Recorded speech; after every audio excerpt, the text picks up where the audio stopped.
Why were the people happy to listen to Jesus? Why is everyone welcome to share moments with Jesus? Why did the scribes react in the way that they did? All these questions and more answered during today's episode of Daily Reflections.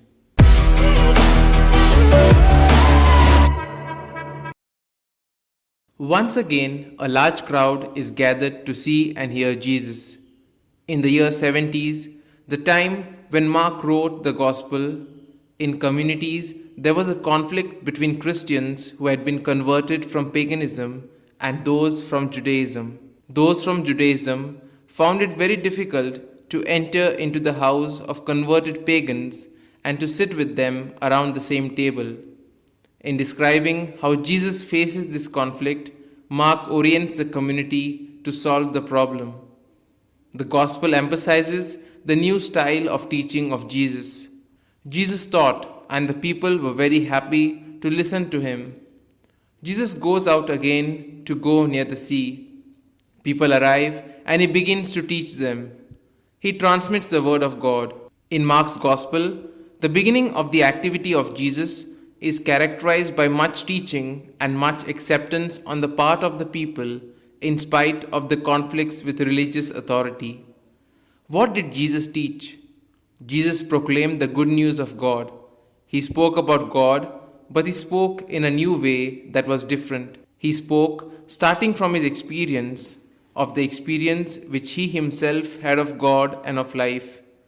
Jesus lived in God, and surely he had touched the heart of the people who liked to listen to him. God, instead of being a severe Jew who threatens from afar at a distance with punishment and hell, become once again a friendly presence and the good news for the people. The Gospel also emphasizes the fact that everyone is welcome. Jesus calls a sinner to be a disciple and invites him to eat in his house. Jesus calls Levi a tax collector, and he immediately leaves everything and follows Jesus. He begins to be part of a group of the disciples. It is Jesus who invites all to eat in his house, sinners and tax collectors, together with the disciples. Levi, as a tax collector in a busy trading center, working for the detested Roman authorities, would have been ostracized by his fellow Jews. We marvel at the compelling power of Jesus' call and the instant positive response of Levi, who abandons everything to follow him.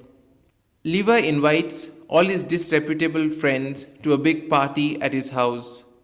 We might well suspect the sources of his wealth. Jesus had no hesitation in joining in their table fellowship. He defends his positive outreach to sinners against the self-righteous criticism of the Pharisees. And then we see the reaction of the scribes. Jesus had come not for the just, but for the sinners. This gesture or act of Jesus causes the religious authority to get very angry. It was forbidden to sit at table with tax collectors and sinners, because to sit at table with someone meant that he was considered a brother.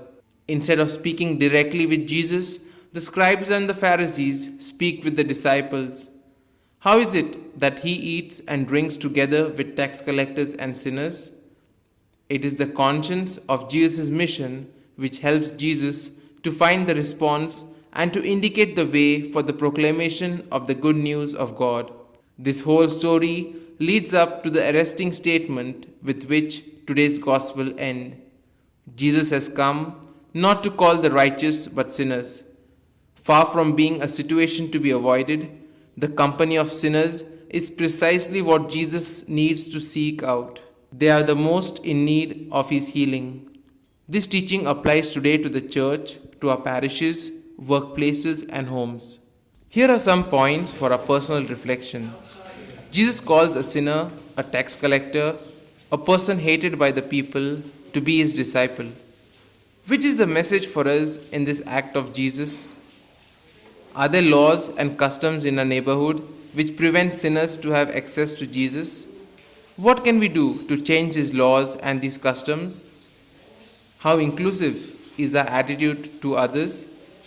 These points can be of great help to reflect on today's gospel.